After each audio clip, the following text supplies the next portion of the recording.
Can I say this? This is your captain speaking. A retired airline captain here to discuss the story. This is Richard Levy, an aviation expert, again, a retired airline captain. I stole your line, Captain Levy. How are you doing today? Mitch, you said it perfectly. I wouldn't critique or correct that at all. All right, that's what I like to hear. Whenever I steal someone else's trademark line, I want to hear that I did it right. Tell me about Notem. I don't even know if I'm saying it right, but the notice to air mission. How critical is that for flying? It sounds like it is a briefing, but it's an important one. Well, Mitch, since you've got the lingo right, it used to be called Notice to Airmen, and with the new administration, they changed it to Notice to Air Missions, and it's still called Notems as an abbreviation. Notems are critically important to flight. They're so important to flight that obviously we had a ground stop yesterday in the United States. They allowed airplanes to continue to land. How did they land safely without Notems, Mitch? Very simply, the air traffic controllers, the approach controllers, the tower controllers would issue any Notems that would be changes to runway frequencies, runway lengths, anything to do with the airport. Could be a flock of birds coming through, anything that a pilot needs up to the moment current for safety. And these Notems have received a lot of criticism because sometimes they're hard to decipher.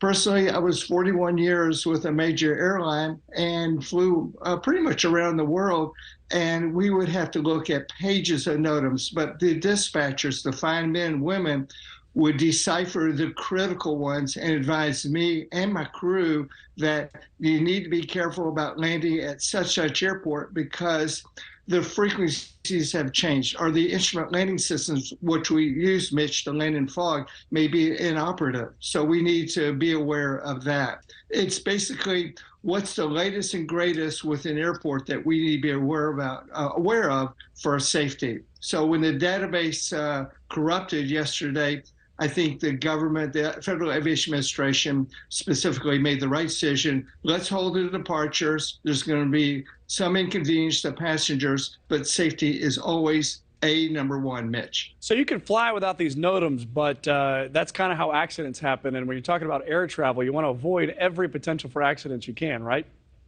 Absolutely correct, Mitch. You could not have said it better, that when we fly, we really need to know what are the risks out there. Do not take unnecessary risks. And Notem would tell us right away, well, you're flying to O'Hare Airport, where you are. You're up in the Chicago area, and runway 14 right, well, actually, that's closed now. Runway 10 right is closed. So that's going to mean we probably have to add some extra fuel. We may have to enter a holding pattern.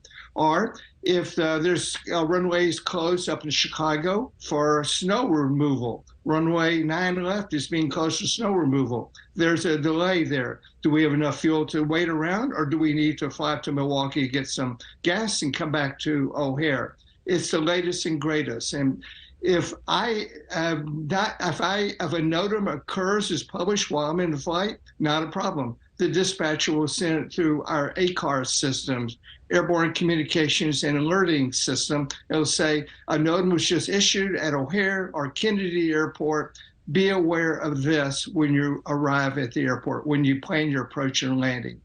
Well, I wonder, Captain, what needs to change after this? Mitch, you're correct. It's a computer system outage. I know you're aware of that, and your clever viewers are very aware of that also. And yes, this has now created a lot of attention, and the FAA will be receiving money they receive it, I believe, every 10 years from the Congress, and in the appropriation there will be money to upgrade the computers so that this Notem system can be upgraded, the computer, the software, number one, and perhaps the way they list the Notems so that they're a little bit easier, more user-friendly for the pilots to read and decipher. What are some of the other aging pressure points or infrastructure pieces that are involved with air travel that are sort of ticking time bombs here?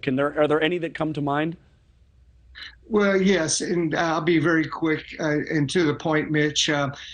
Every airline is always updating their software. The Federal Aviation Administration, air traffic controllers are updating their software. We're updating our software in the flight deck all the time now, and we have new equipment to make safer approaches and safer landings. So that is going to be with us the rest of our lives and the lives of our grandchildren, updating computer software. A continuous process, and it only brings more pleasure and happiness to the travelers, Mitch. Pleasure and happiness in air travel. I don't know if that's a thing. Just kidding. That is Richard Levy, aviation expert, retired airline captain. Thank you very much for joining us. Thanks for watching. Go to newsnationnow.com to find NewsNation in your cable lineup. And don't forget to click the red subscribe button below to get more of NewsNation's fact-based, unbiased coverage.